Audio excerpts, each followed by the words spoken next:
My name is Beau McCall. I'm originally from down south Philadelphia.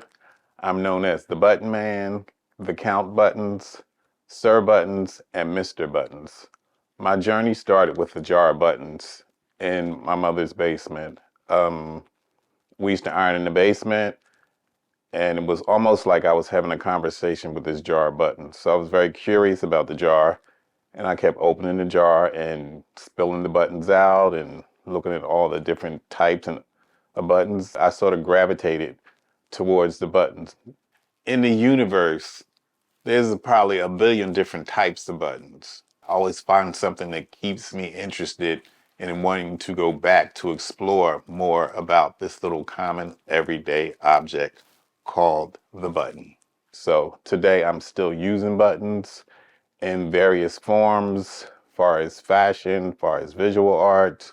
Some of the themes that I address in my work is pop culture, social justice. I can remember turning on TV and watching all the racial uproar going on down south with you seeing black folks being attacked by dogs and police violence. It was awful. So it resurfaces in the work on what I'm influenced by and what I see on a daily basis, what I hear, what I read.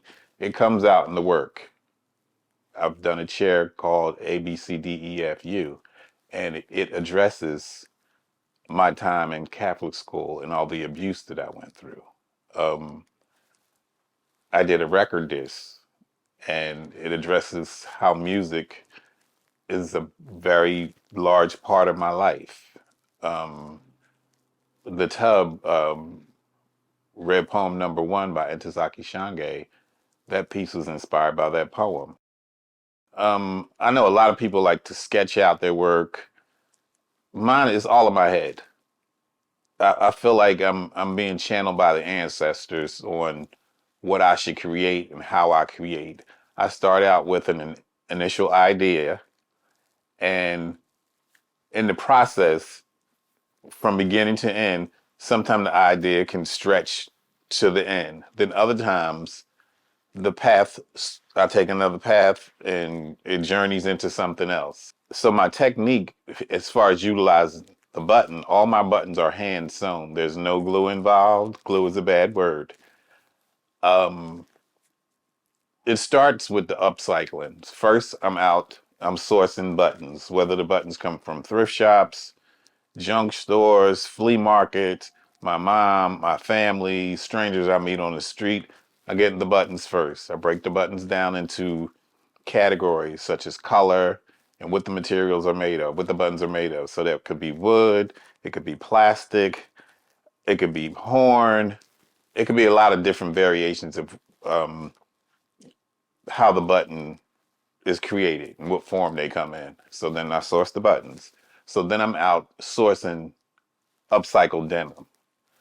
I prefer to work with Levi's. I prefer to work with denim. Denim goes back to worker wear, and it goes back to the slave fields, working in the heat, working in denim. And denim is a work fabric that can sustain the weight of buttons. So some of the pieces may be 5 pounds to 55 to 105 pounds. So denim is rough enough to carry all of that weight. Um, from there, I like to use embroidery thread. Embroidery thread is 6 ply, so it's stronger. And then the thread also helps me make a dull button pop. So if I take one of those type of buttons and I use iridescent thread or metallic thread or some bold color, it'll actually pick up the button and make the button speak, rather than if I use just plain old white thread or black thread or some other boring thread. Then from the thread, my technique is a simultaneous technique. So there's 2 layers of buttons. There's the base layer, and then there's the decorative layer. And if you look closely, the base layer, all the buttons are uniform. And when I say uniform, they're generally all the same color or all the same type of button. Then when you get on the second layer is all decorative buttons. And then depending on the theme, the buttons can help me tell my story. For my visual art, the process is mostly the same. The biggest difference is the use of various types of fabrics, materials, and objects based on the piece that I'm working on.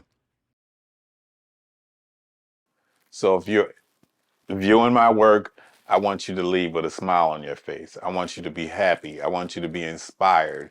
I want you to say, well, maybe I can go home and create a piece made out of the common everyday object that we all take for granted.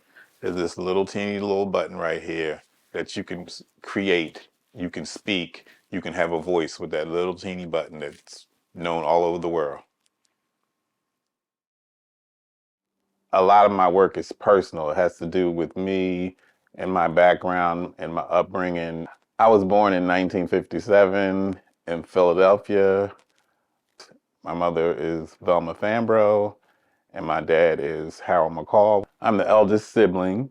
My mother was a housewife, and during the early years, my dad worked in a pencil factory, Klein Pencil. My parents influenced my creativity. My mother loved to decorate, and then her choice of color, her color palette was very, very extensive, very vast, very vibrant. My dad was in a social club called the Pacesetters. He was always groomed, always had a fresh haircut. He was very meticulous. Both of them were very meticulous about the detail in how they dressed. So when it came time for, creating, a lot of my creations was what I saw them do. So my upbringing started in the PJs, which is public housing, the projects, in South Philadelphia.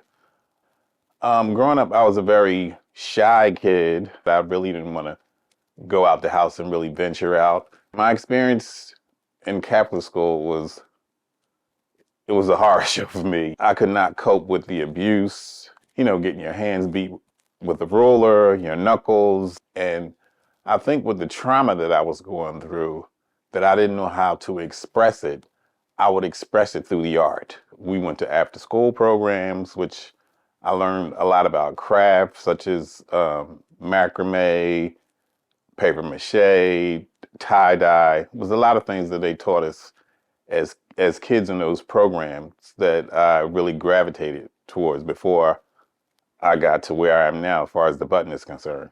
Fast forward to my life as a young adult. We had recently moved from the PJs, from the projects, from public housing to Southwest Philadelphia. But on a personal level, I was still trying to figure out who I was as a human being. It became a term, what your gaydar. So if you saw somebody that you felt like could relate to what you were going through, you gave each other this little eye that only you know what's going on in that glance. So I started meeting people like myself. And eventually, not all at once, but slowly, I started coming out of my shell. I met my friend Tracy, and I met Antoine, and I met quite a few other people who became my chosen family. With those two guys in particular, we started a punk rock group called Strange Beauties. Strange Beauties was a big part of what freed me as a person because I created this alter ego, Jeannie Holiday. And whatever Beau didn't do, Jeannie Holiday did. Most of the material, lyrically, I wrote. We talked about gay bashing. We talked about our rendezvous with these so-called straight guys. It was just an array of topics that hadn't been covered in pop culture. Standing on a corner with my two best friends, there was mystery lurking all throughout the atmosphere. And it was energizing. It was a way to release all the things that we were going through as young black males in Philadelphia, in a very conservative town. So even with the group Strange Beauties, my creativity never died. I was creating with buttons back then. We did a photo shoot and I'm wearing this vest that I think I did around 1982. So I eventually left Philly. I felt like it was no more for me to do in Philly. I had freed myself. I had released that little boy that had all this pent up energy. And in literature, Harlem was the place to be. Movies were made about Harlem. I arrived in New York in the late 1980s, and I stumbled into Harlem Week. And Harlem Week was this big festival, river to river, on 125th Street.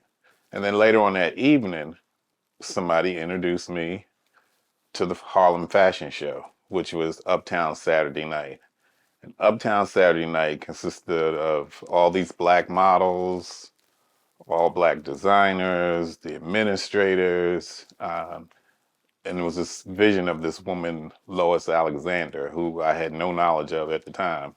So I was very fascinated with what was going on. So I told the person that I was standing next to, next year, I'm going to be a part of this. So of course they laughed me off, but the following year I was a part of it. I created about a dozen or so button jackets and shorts and these little ensembles. An audition came about. I went to the audition. I was interviewed by a guy named Troy Saunders. He liked my work. He asked me how soon could I start, and I started that weekend. And I had finally found my creative tribe. So when I discovered the Harlem Institute of Fashion, I discovered a lot of things in that journey. I discovered a lot of other creatives, artists, illustrators, designers, models, and the Lois Alexander. In that, I sort of I found my way. I found my creativity. I was on the scene that my name was starting to generate and getting a little buzz behind who is Beau McCall? Who is Beau McCall? Um, then I got the Women's Wear Daily feature. Um, there were a couple local New York magazines that I was featured in. Uh, Quite a few things was happening, but few and far, was nothing consistent. I met a lot of top level people that promised me the world, and I got nothing. And that was discouraging, and it was depressing at the same time. Then when I would call back home to Philadelphia, all my friends were dying. So I thought I was going to take a little time out for maybe a month or two to recharge my battery, refresh myself as a person, refresh myself with my career, and where did I see myself in the future. And all this tragedy just sort of hit me all at once by surprise. I just went into this dark hole where I could not focus. I was not inspired. And most of the people that inspired me, they expired. So I went on a hiatus from around 1994 to maybe 2010. So I was online one day and I reached out to this person who ended up being my soulmate, my forever partner, my forever friend. Creatively, we clicked. He was actually the first person outside of my family that sort of took the time to understand my art and what I had to offer to bring to the table as an artist. So, and that person happened to be Solio. He's the backbone. He's my everything. He gives me all the energy. He keeps me on my toes. And it just, life changed after that. Since I reemerged, I came out of my shell. I came out of the cocoon. I came out of hibernation. Life has changed. Um, I'm in permanent collections and museums and other institutions. I'm in private collections. I officially feel like that I'm an artist. In the beginning, I wasn't so sure just to say, what do you do and who are you? And the answer should have been then, Beau McCall, I'm an artist. But I was kind of leery and skeptical whether I lived up to that title as an artist. And today I can say that I'm an artist.